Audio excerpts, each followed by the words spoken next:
Well, thank you very much. It's an honor to have the President of Ukraine with us. We've had a lot of good discussions, a lot of good talks, and I think progress is being made, very substantial progress in many ways. We had a good meeting, as you know, just a short while ago with the President of Russia, and I think there's a possibility that something could come out of it, and today's meeting is very important. We have, I guess, the seven very powerful leaders from Europe, and we're going to be meeting with them right after this meeting, and thank you very much for being here. Thank you so much, Mr. President. If I can, first of all, thank you for invitation, and thank you very much for your efforts, personal efforts to stop killings and stop this war. Thank you, and using this opportunity, many thanks to your wife, First Lady of the United States. She sent a letter to Putin about our children, abducted children, and my wife, First Lady of Ukraine, she gave the letter. It's not to you, to your wife. Oh, I want it. Yeah. So we are saying this sensitive topic, yes, please. And thanks to our partners, and that you supported this format, that after our meeting we can have leaders who are around us, UK, France, Germany, Italy, Finland, EU, NATO, I mean all partners around Ukraine supporting us. Thanks to them, and thank you very much for invitation. Thank you very much for being here. President. Hands salute.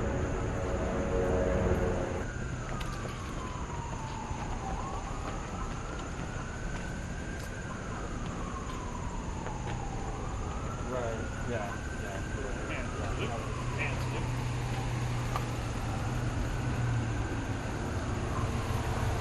Ready, two. Ready, doors. Ready, pop. Ready, open. Mr. Prime Minister. Nice to see you again. How are you? Ready, close. Ready, shut.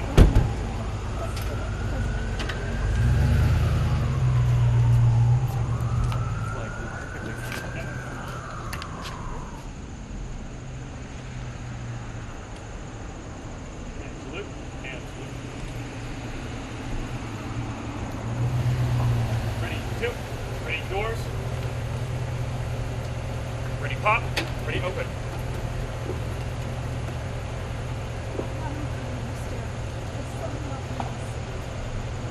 Ready, close.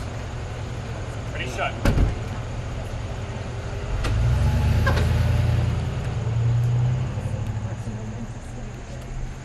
Yep. Good. Ready, two, one. Ready, face.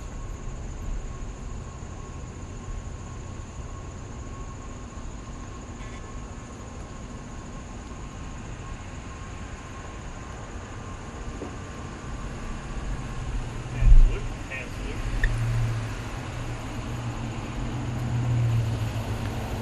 Ready, two. Ready, doors. Ready, pop. Ready, open.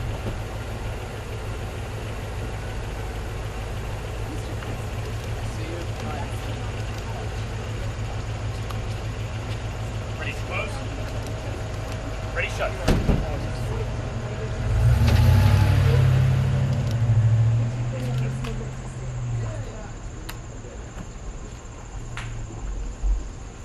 Ready. Hand salute. Hand salute.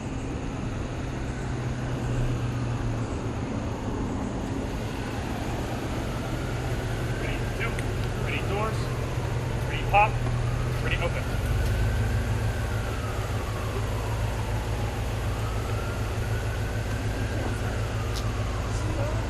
Ready, close. Ready, shut.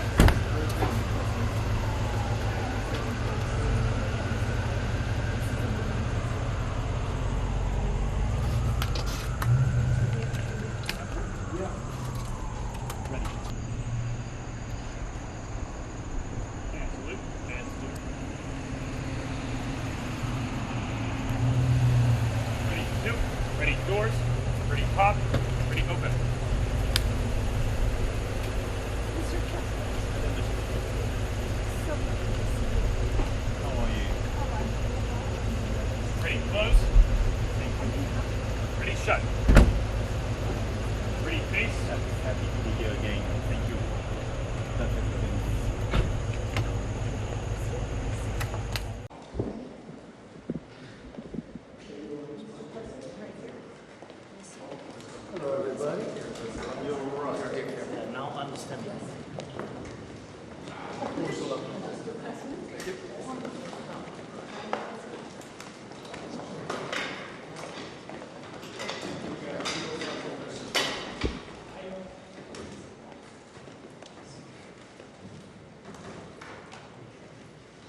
It's not a great day.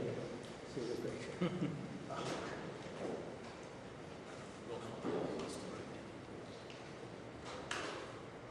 Is everything okay? You all set?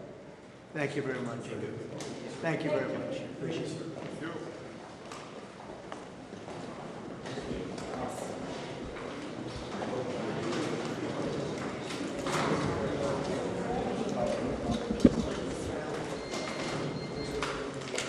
Well, thank you very much.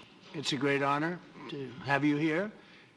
Special place. White House is special no matter where you're from. Represents so much, and it really is beautiful. The Second World War, has there been anything like this? So I'm honored to welcome NATO Secretary General Mark Rutte, who's a great gentleman, great political leader in Europe generally, but now he's the NATO Secretary General, and you're doing a fantastic job. Thank you very much, Mark. Prime Minister Starmer of the United Kingdom, our friend and my friend, and doing really well. And people like him a lot. We all like him. Everyone knows President Macron of France, who's been with me from the beginning, one of the first people I met as a foreign dignitary, and I liked him from day one. And I like him even more now. That's pretty good. That's unusual. That's a pretty unusual thing. Prime Minister Meloni of Italy, who's a really a great leader and an inspiration over there. She's served now, even though she's a very young person, she's served there for a long period of time relative to others. They don't last very long. You've lasted a long time. You're going to be there a long time. Chancellor Merz of Germany, who is a very strong person and a very strong leader and very highly respected in Germany. And he's my friend, and it's an honor to have him as my friend. Thank you very much. Very good. You look great with your tan. Where did you get that tan? I want to get a tan like that. President Stubb of Finland, and he's somebody that, where are we here? Huh? Where? Oh, you look better than I've ever seen you look. But you've done a great job, and we wanted to have you here because you're somebody that we all respect. And you've had a lot to do with the success, I think, and the potential success. And thank you very much for being here. We appreciate it. And the President of the European Commission, Ursula von der Leyen, who is somebody that we just made a big deal with all of those countries. I don't know. I think you might be more powerful than all these guys at this table. I don't know. But we had a great negotiation, and you're respected all over the world. So I want to thank you very much for being here. It's a great honor to have you. Of the wars that I got involved in, we only have this one left. Of course, as I walk out the door, there'll probably be a new one starting, and I'll get that stopped too. But I thought this was going to be one of the easier ones. It's actually one of the most difficult. They're very complex.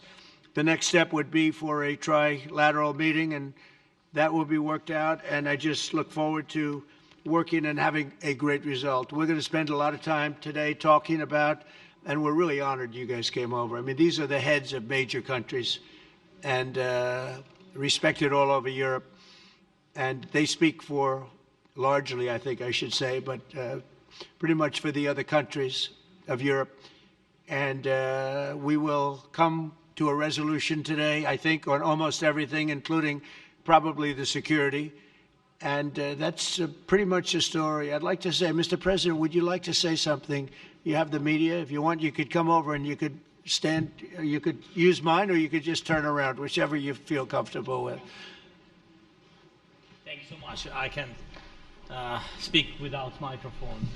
Thank you so much. I think that we had very good conversation with President Trump. Very good. And it really was the best one. Or sorry, maybe the best one will be in the future. But it was really good. And we spoke about very sensitive points. The first one is security guarantees. And we are very happy with President that all the leaders are here, and security in Ukraine depends on the United States and on you and on those leaders who are with us in our hearts. They have been online before yesterday, and etc. So a lot of countries on the side of Ukraine, our people, and all of us want to finish this war, stop Russia and stop this war. We spoke about it, and we will speak more about security guarantees. This is very important that the United States gives such strong signal and is ready for security guarantees. The second point, or maybe the first, humanitarian direction, very important to exchange all the prisoners, and I think that President will help, and I was very thankful to your wife again, Mr. President, for the letter about our abducted children, and I hope that really it can be a historic role for the people to bring kids back to the families and be happy.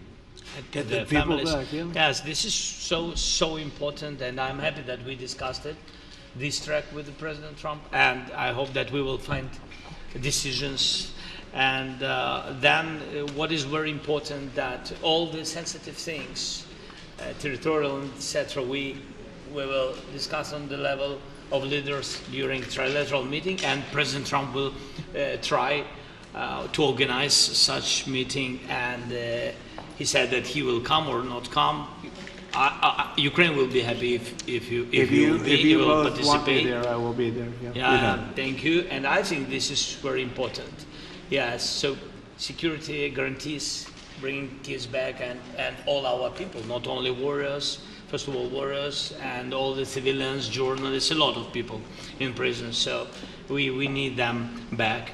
And guarantees which will work for the years. We spoke about it, and I showed the President a lot of details on the battlefield, on the map. Thank you so much. Thank you for the map, by the way.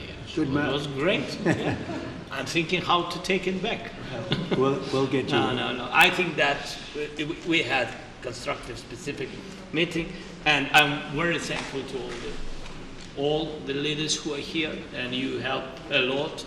And so we are happy that we have such big unity today. Thank you, Mr. President. Thank you very much, for hosting us. Mr. President. And I think you'll see that President Putin really would like to do something else. I think when we set that up, when we do, I think it's going to be when, not if. I think you're going to see some really positive moves. I know there's over 1,000 prisoners, and I know they're going to release them. Maybe they're going to release them very soon, like immediately, which I think is great. But we're going to set that up today after this meeting. So very good and great remarks. I appreciate it. Mark, as head of NATO, maybe you could say a few words, please. Yes, I will be very brief. I really want to thank you, President of the United States, dear Donald, for the fact that you, as I said before, broke the deadlock basically with President Putin by starting that dialogue. And I think it was in February that you had the first phone call, and from there we are now where we are today.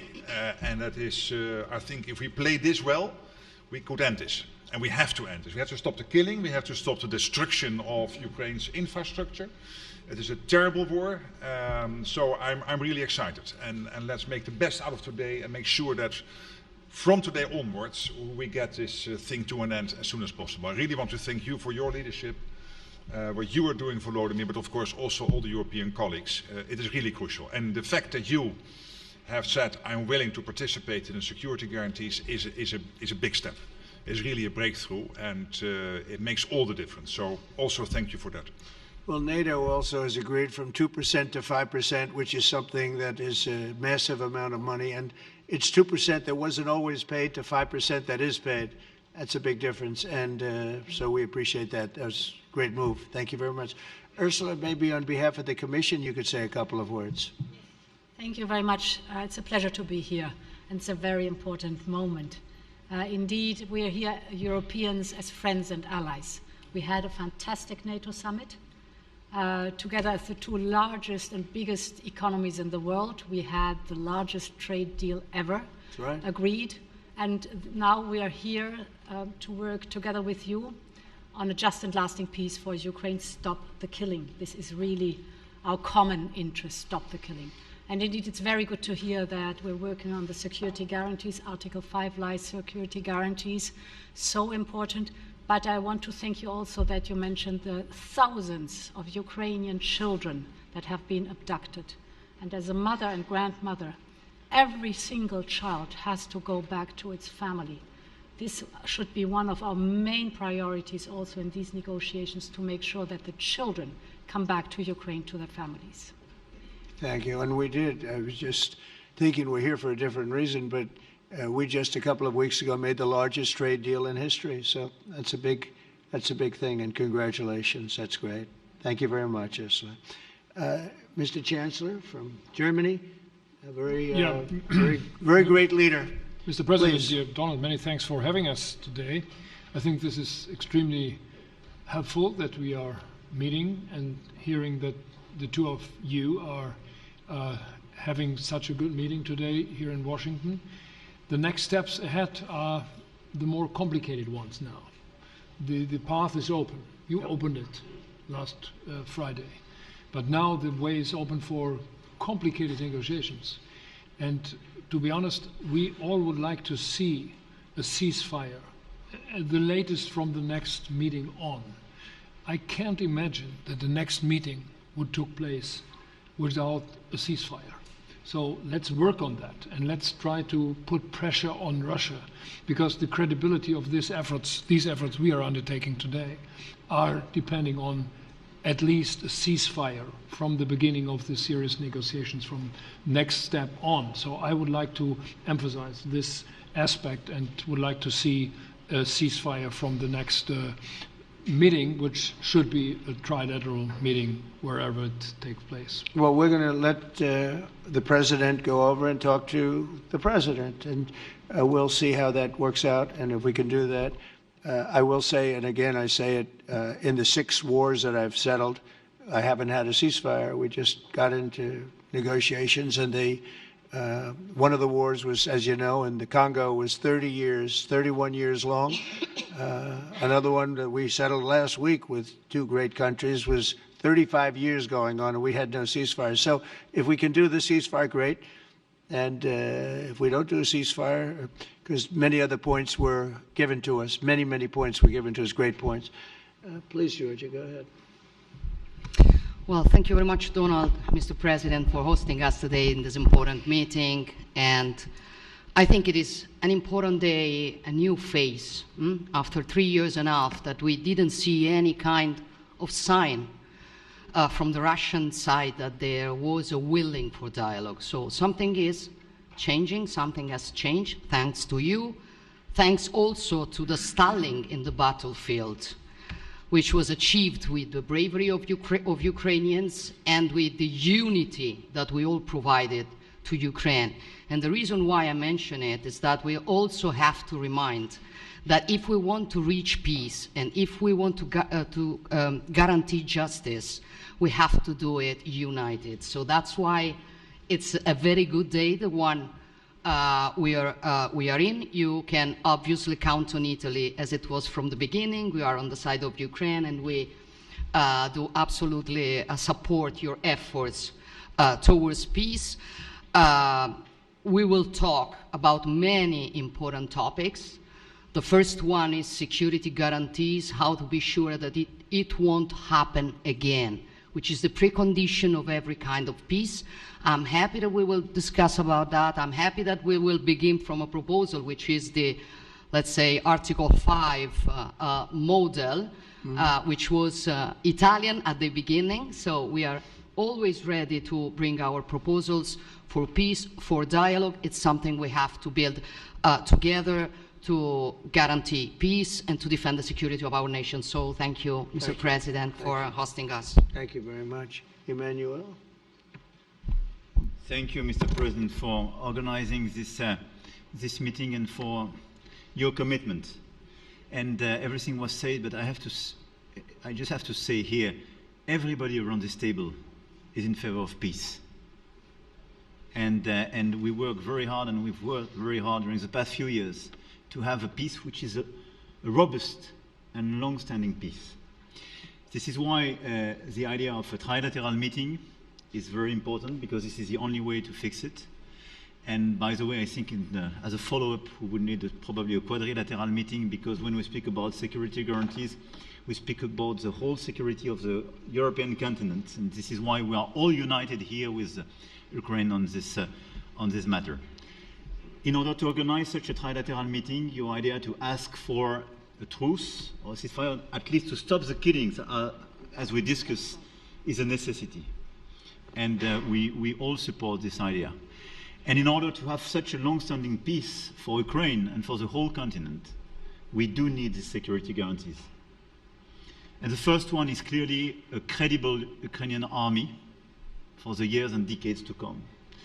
And the second one is our own commitment, all of us. And we worked very hard during the past few months amongst the coalition of the willings, with the support of NATO, to build the different pillars of security guarantees and our commitments.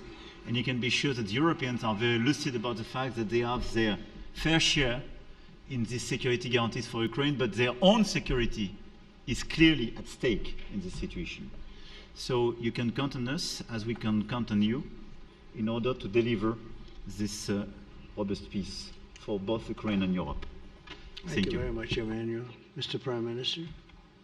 Thank you very much, Mr. President, and thank you for hosting us here. Can I start where Emmanuel started, which is we all want peace.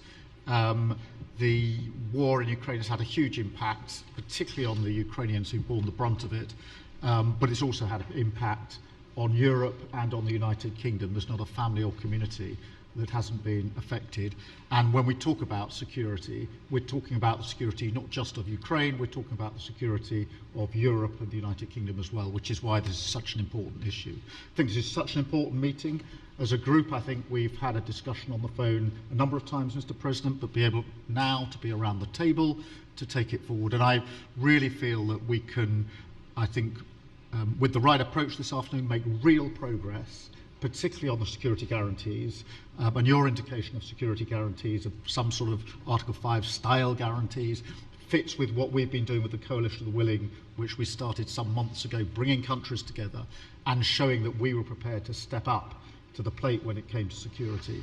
With you coming alongside, the US alongside what we've already developed, I think we could take a really important step forward today. A historic step, actually, could come out of this meeting in terms of security for Ukraine and security in Europe.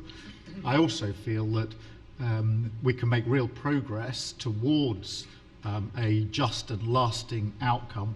Obviously, that has to involve Ukraine, and a trilateral meeting seems the sensible next step. So thank you for being prepared to take that forward, because I think if we can ensure that that is the progress out of this meeting, both security guarantees and some sort of progress on trilateral meeting of some sort to bring some of the difficult issues to a head, then I think today will be seen as a very important day in recent years in relation to a conflict which has gone on for 3 and a bit years, and so far nobody's been able to bring it to this point. So I thank you for that. Well, thank you very much. And, you know, it's very interesting because this is the first for the White House. You can't say that very often. It's seen a lot over the years, since 1800, 1799, to be almost exact. But this is the first where we've had so many prime ministers, presidents, the heads of European nations. And by the way, Alex, I'd like you to say a couple of words, too. You're a young, powerful man. Before I finish up, I want you to say a couple of words. Go ahead. I'll take the notion of youth back to my wife and try to convince her. Thank you very much, Mr. President. I think in the past 2 weeks, we've probably had more progress in ending this war than we have in the past 3.5 years. And I think the fact that we're around this table today is very much symbolic in the sense that it's Team Europe and Team United States helping Ukraine. And the progress that we're looking out of this meeting is about the security guarantees, which are a big part of this. And then, of course, moving towards a process with a trilateral meeting with you and President Putin and President Zelenskyy. Some of the international media might wonder, why is the President of Finland here? I think the reason is probably that we might come from a small country, but we have a long border with Russia, over 800 miles. And we, of course, have our own historical experience with Russia from World War II, the Winter War and the War of Continuation. And if I look at the silver lining of where we stand right now, we found a solution in 1944, and I'm sure that we'll be able to find a solution in 2025 to end Russia's war of aggression and find and get a lasting and just peace. The situation is very difficult, but that's why we're here. Thank you, Alex, very much. Good job.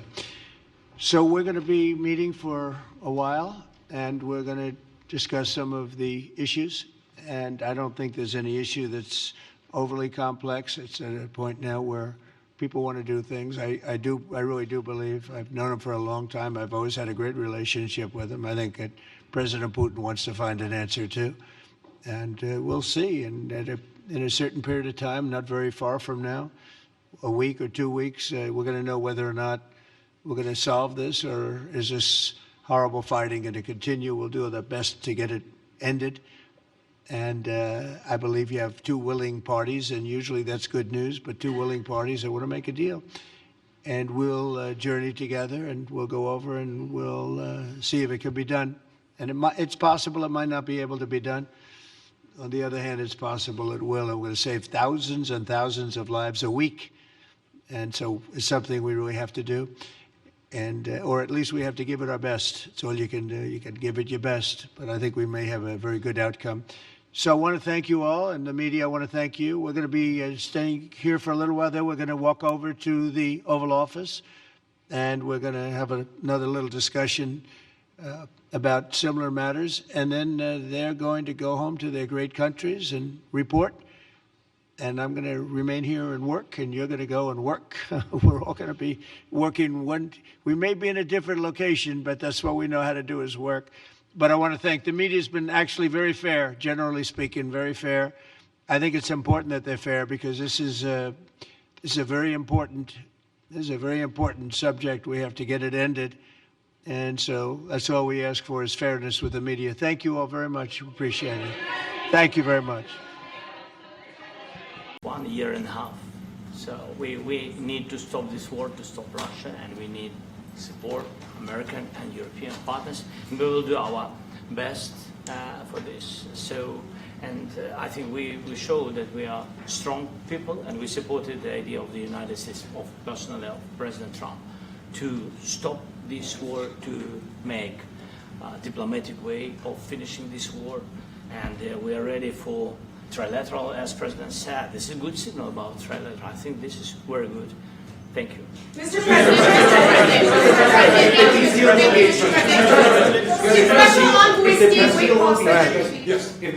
if the peace deal will be achieved, are you going to be willing to send American peacekeepers to Ukraine? Well, we're going to work with Ukraine. We're going to work with everybody, and we're going to make sure that if there's peace, the peace is going to stay long term. This is very long term. We're not talking about a 2-year peace and then we end up in this mess again. We're going to make sure that everything's good. We'll work with Russia. We're going to work with Ukraine, and we're going to make sure it works. And I think if we can get to peace, it's going to work. I have no doubt about it. Your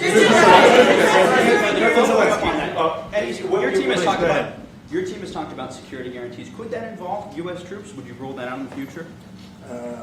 We'll let you know that maybe later today. We're meeting with 7 great leaders of great countries also, and we'll be talking about that. They'll all be involved, but there'll be a lot of help when it comes to security. There's going to be a lot of help. It's going to be good.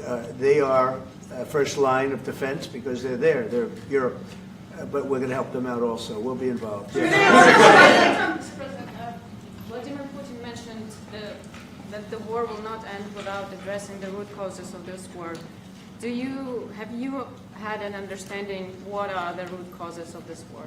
Well, look, the war is going to end. When it ends, I can't tell you, but the war is going to end, and this gentleman wants it to end, and Vladimir Putin wants it to end. I think the whole world is tired of it, and we're going to get it ended. It was, I've done 6 wars. I've ended 6 wars, and I thought this maybe would be the easiest one, and it's not the easiest one. It's a tough one. A lot of reasons for it, and they'll be talking about it for a long time, but they'll be talking about the others. Look, India, Pakistan, we're talking about the big places. When you look at, you just take a look at some of these wars. You go to Africa and take a look at that. Rwanda and the Congo, Republic of the Congo. That's been going on for 31 years. And so we've done a total of 6, and we really have 6, not including the fact that we obliterated, and it turned out to be a total obliteration, the nuclear, as you said, the future nuclear capability of Iran. And this one, I think we're going to get solved also. I feel confident we're going to get it solved. Thank you, Mr. President. Can you tell us about your conversations with European leaders and what they need to see to support an end to the war? Yeah, well, we're going to be meeting with a great representative group and 7 very powerful, very big countries and great people, all friends of mine and friends of yours. And we're going to have some suggestions made. They want to see peace. They would like to see peace.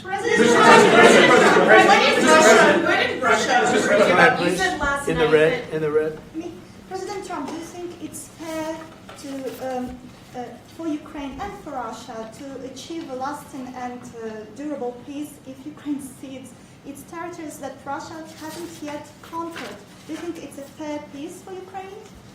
We're going to have a lasting peace. Just to answer the first part of your question, we're going to have a lasting peace. I hope it's going to be immediately. I hope it doesn't have to go on.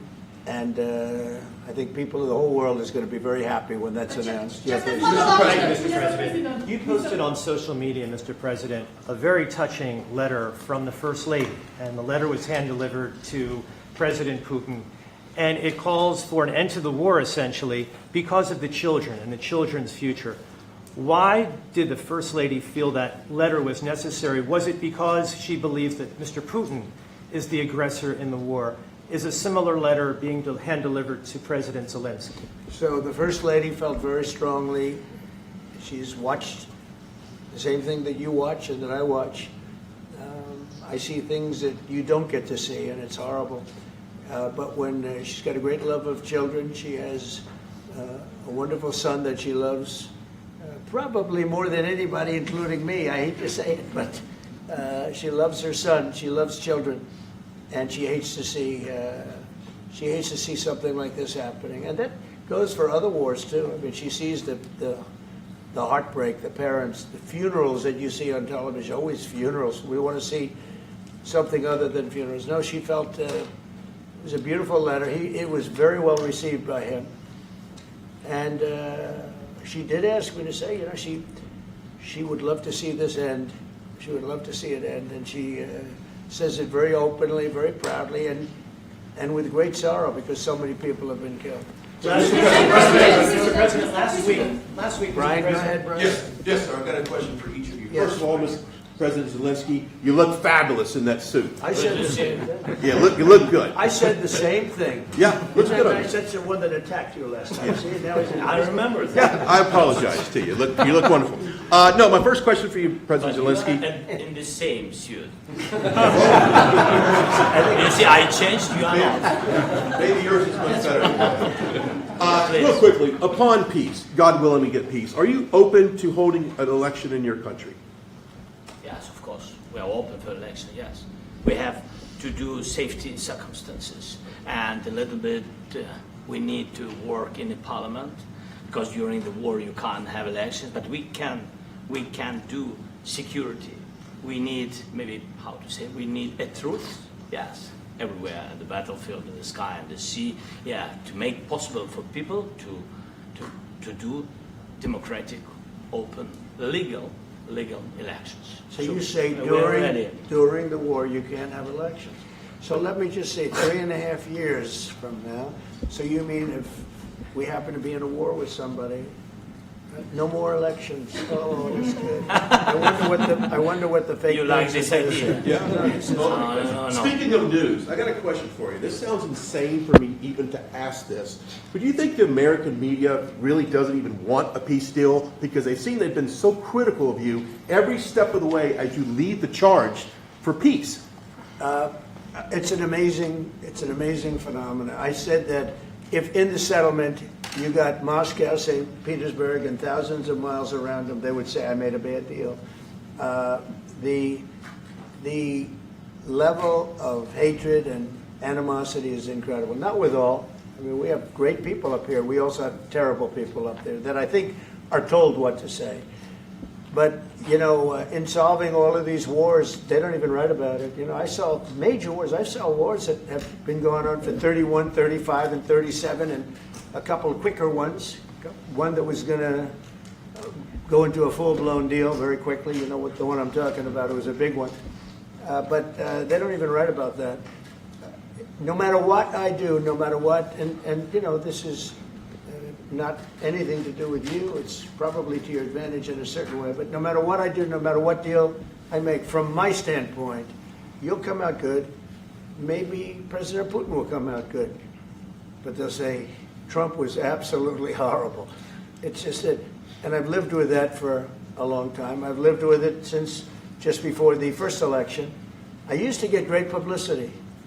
Now I get the worst publicity anyone's ever gotten in office, but I won in a landslide, so that people understand. They're the only ones that count, ultimately. But I've also had great reporters. I've had journalists that are very good.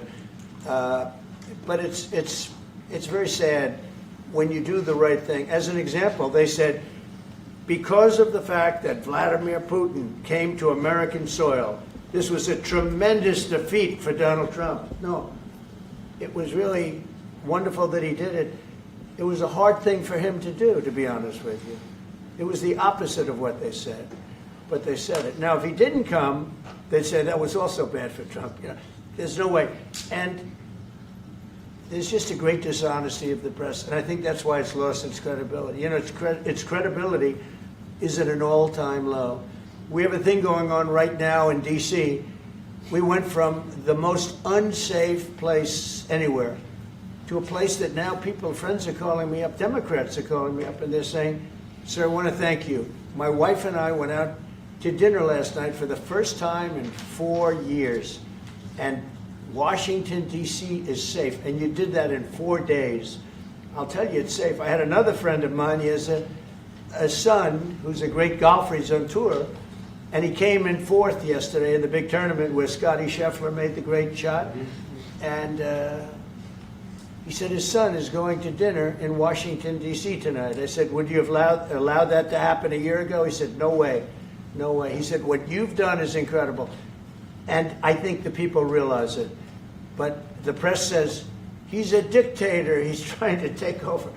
No, all I want is security for our people.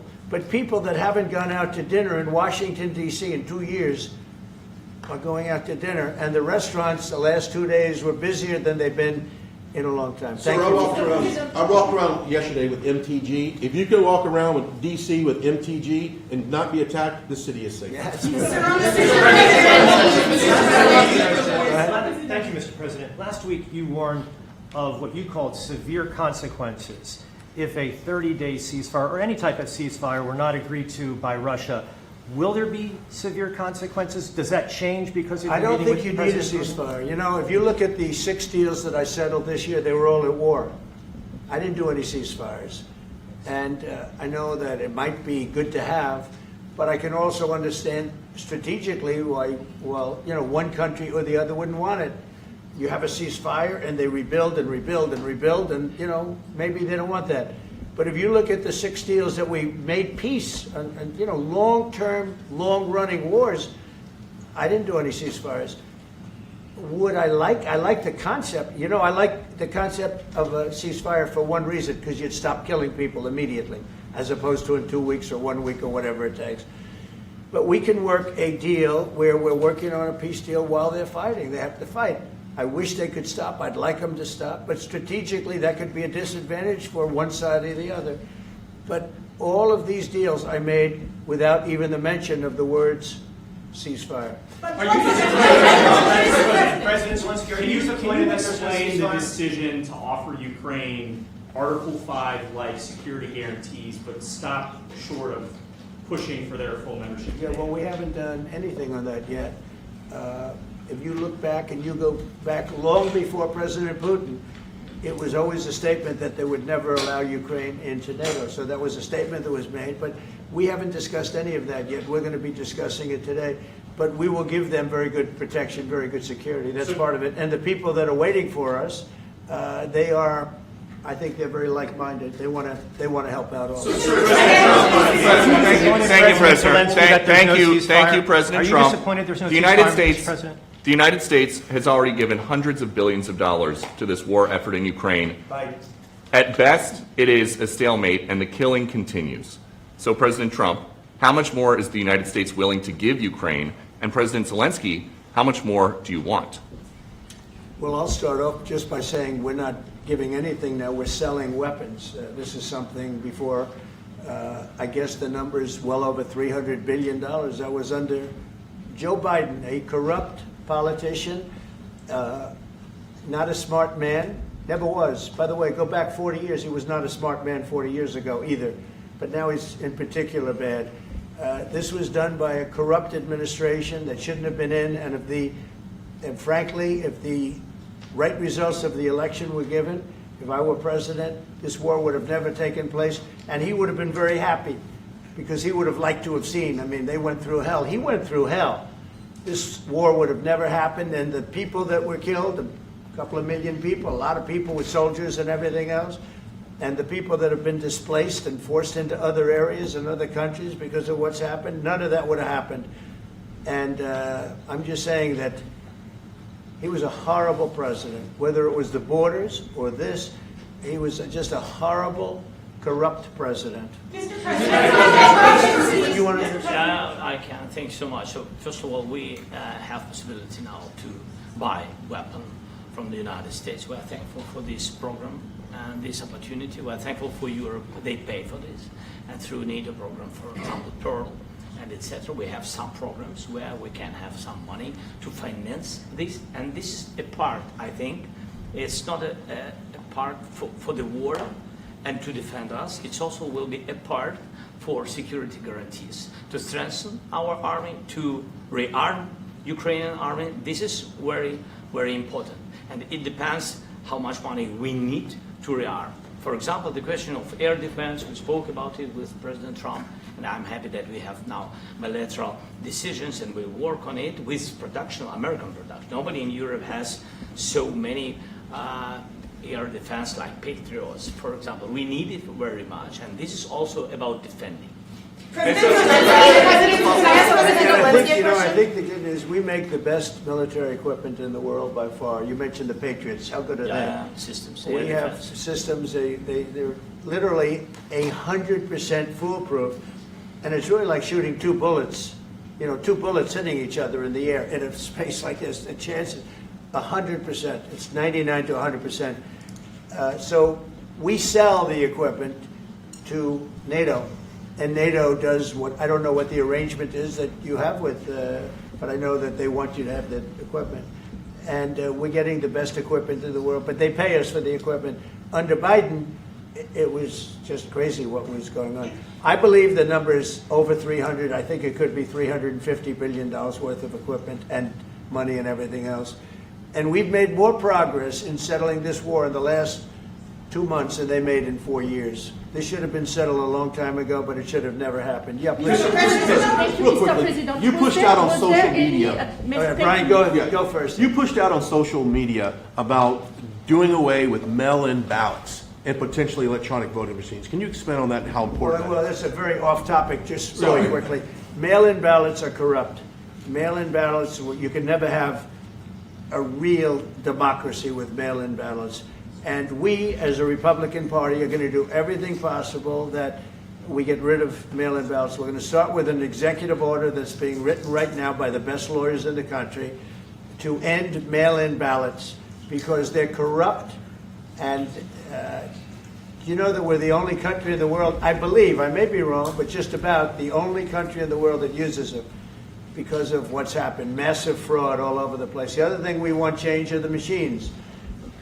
For all of the money they spend, it's approximately 10 times more expensive than paper ballots. And paper ballots are very sophisticated with the watermark paper and everything else. We would get secure elections. We'd get much faster results. The machines I mean, they say we're going to have the results in 2 weeks. With paper ballots, you have the results that night.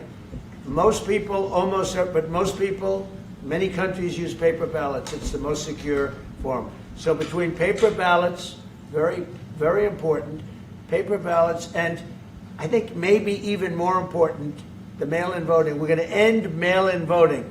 It's a fraud. If you have mail-in vote, even Jimmy Carter with this commission, they set it up. He said the one thing about mail-in voting, you will never have an honest election if you have mail-in. And it's time that the Republicans get tough and stop it, because the Democrats want it. It's the only way they can get elected. Because with men and women's sports and with transgender for everybody and open borders and all of the horrible things, and now the new thing is they love crime. They're fighting me on the fact that I've made Washington, D.C. safe. We're not going to get mugged, beaten up, or killed like all the people you've been watching get so badly hurt. I'm glad, I hate to take your time with this, but I'm glad you asked me that question. Sorry. We're going to stop mail-in ballots because it's corrupt. You know, when you go to a voting booth and you do it the right way and you go to a state that runs it properly, you go in, they even ask me. They asked me for my license plate, for identity. I said, I don't know if I have it. They said, sir, you have to have it. I was very impressed, actually. But it's very hard to cheat with mail-in voting. As you know what happens in California, it's so corrupt, where some people get 5, 6, 7 ballots delivered to them. Now, we got to stop mail-in voting, and the Republicans have to lead the charge. The Democrats want it because they have horrible policy. If you have mail-in voting, you're not going to have many Democrats get elected. That's bigger than anything having to do with redistricting, believe me. And the Republicans have to get smart. We're not going to have a country. I said for a long time at rallies, you need borders and you need free and fair elections. Those two things, otherwise you don't have. We have strong borders now. In 90 days, Mr. President, we didn't have 1, 0, 0, and 3 months. Not one person came in illegally into our country. In fact, even I find that hard to believe, but it's run by a little bit of a liberal group that put out the numbers, so I guess it's, but 0, 0, and 0. You go back a year ago, 2 years ago, 3, millions of people poured into our country. It was terrible. Thank you very much. What security guarantees do you need from President Trump to be able to make a deal? Is it American troops, intelligence, equipment? What is it? Everything. And really, it includes 2 parts. First, strong Ukrainian army. That's what I began to discuss with your colleagues. And it's a lot about weapon and people and training missions and intelligence. And second, we will discuss with our partners. It depends on the big countries, on the United States, on a lot of our friends. And Mr. President, are you willing to commit American troops to that NATO-like protection in order to get President Zelenskyy to a deal today? Well, I don't know if you define it that way, but NATO-like, I mean, we're going to give, we have people waiting in another room right now. They're all here from Europe, biggest people in Europe, and they want to give protection. They feel very strongly about it, and we'll help them out with that. I think it's very important. I think it's very important to get the deal done. You've been involved with the peacekeeping in Ukraine since your first day in the administration. What would you say to the Ukrainian people right now who are suffering under the Russian attacks and hoping that the American people will stand with them? Well, I know Ukrainian people. I've known many over the years. They're great people. They're smart. They're energetic. They love their country. I mean, they love their country, and we want to get this war ended. That's all I can do. I love the Ukrainian people, but I love all people. I love the Russian people. I love them all. I want to get the war stopped. Very important. Mr. President, was there any aspect of your discussion with Vladimir Putin that left you disappointed? Look, we just spoke to, I was just telling the President, I just spoke to President Putin indirectly, and we're going to have a phone call right after these meetings today. And we may or may not have a trilat. If we don't have a trilat, then the fighting continues. And if we do, we have a good chance. I think if we have a trilat, there's a good chance of maybe ending it. But he's expecting my call when we're finished with this meeting. Thank you very much, everybody.